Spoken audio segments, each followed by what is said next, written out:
कहानी मेरी दोस्त प्रिया की है, जो दिल्ली में अकेले एक फ्लैट में रहती थी। नौकरी के चलते उसे ऑफिस में देर रात घर आना पड़ता था।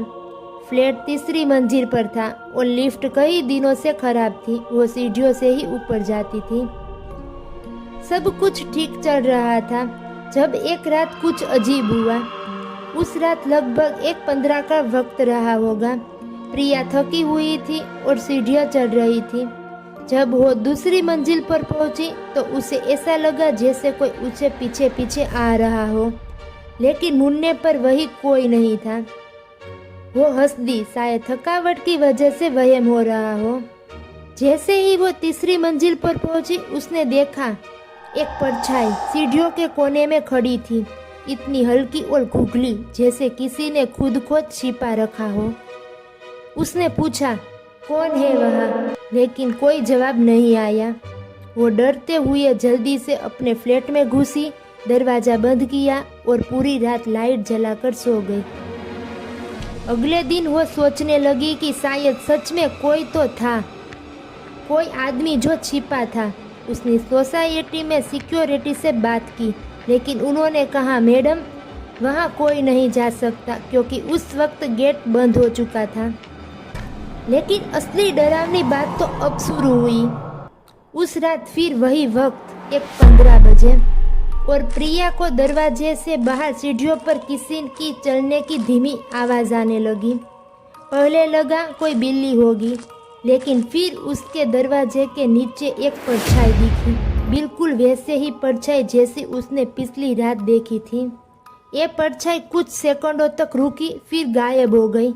प्रिया ने हिम्मत करके दरवाजा खोला। बाहर कुछ नहीं था, लेकिन सीढ़ियों की लाइट टिमटिमा रही थी, जैसे कोई अभी अभी वहां से गुजरा हो। अगले कुछ दिनों तक रोज रात 1:15 बजे वही परछाई आती। कोई दरवाजा खटखटाता नहीं था, बस नीचे से उनकी परछाई दिखती थी और फिर गायब हो जाती थी।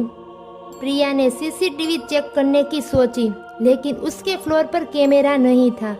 जब उसने नीचे वाले कमरे में फुटेज चेक की तो एक झटका लगा। रोज रात 1:14 बजे कोई लंबा सा आदमी बिल्कुल सफ़ेद कपड़े पहनकर सीढ़ियों में दाखिल होता था, लेकिन 1:16 तक वहाँ कोई नहीं दिखता था, जैसे वो तीसरी मंजिल पर पहुंचकर गायब हो जाता।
शायद तुम्हारा हो।